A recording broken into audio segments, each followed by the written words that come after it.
Would the next witness please come forward in Las Vegas? Anyone who's in opposition to Senate Bill 254, state your name and begin your testimony. Yes, my name is James Reeve. I'm the president of Canyon Crest Homeowners Association. I'm against this bill entirely. I think it takes away more homeowners' rights to due process. I think it's greatly biased in one direction, particularly in the arbitration process. Let me give you a quick example of, I've heard the arbitration process is fair, quick, and inexpensive compared to court. Our experience has been just the opposite. We've had such a minor dispute.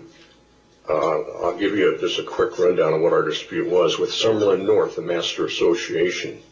The dispute, we put up new gates and we put a little bit of scroll work in the gate.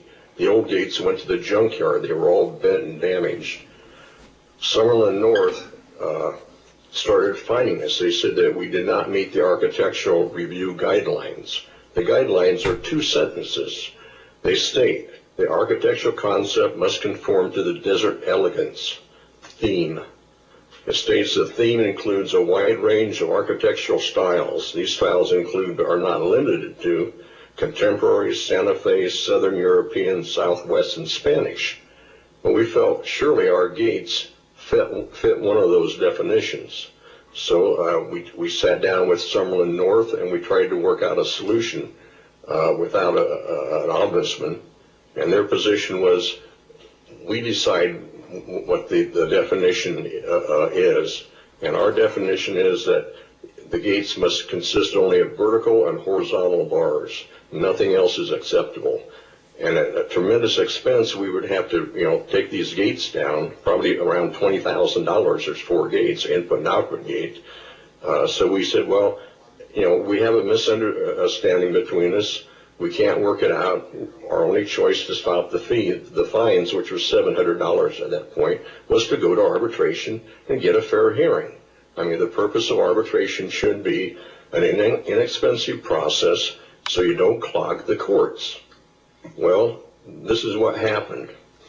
The arbitrator strung out the decision. All he had to do is look at 2 sentences, this quick definition, look at a picture of our gate, and anyone in their right mind, if they spent an hour studying it, could make a decision on that. Now, if he ruled against us or for us, either way would have been fine.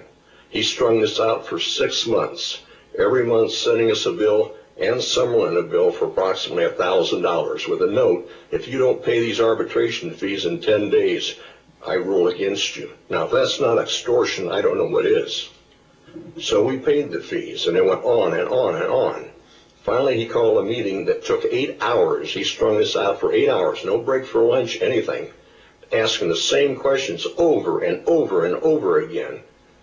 His total fees came to $10,915. He ruled against us. Summerlin's lawyer fees they submitted were $17,369. So besides the cost of replacing our gates, each of our homeowners, to spread this amongst 64 homeowners, comes over around $600 per homeowner. Now this could have been just one homeowner changing a gate to his house. He would have been stuck with $25,000 worth of fees on such a simple thing that anyone could have worked out. Had we gone to court, our lawyer is an arbitrator in civil court. He has been for over 12 years.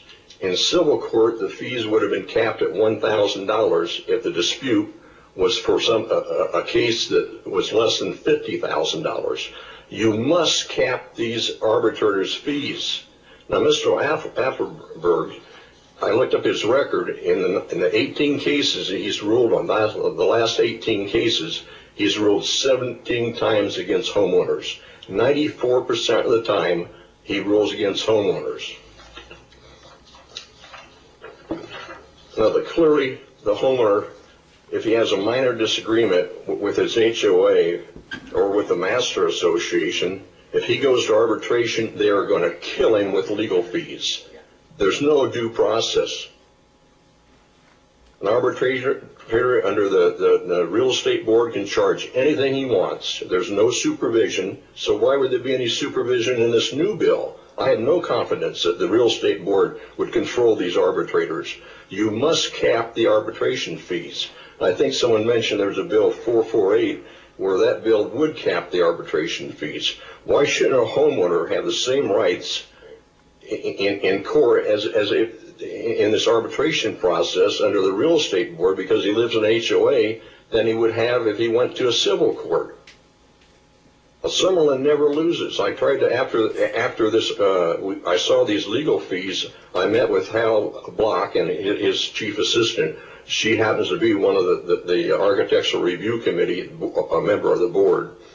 And we tried to work out, I says, you know these arbitration fees are ridiculous. Work with me.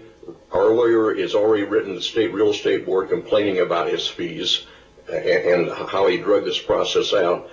You please write a letter too, because you sat through that meeting. You know these fees are unjust. And Mr. Hal Block, he's a fair person. I think he says, I'm only one member of the board. I'll present this to our board and I'll get back to you.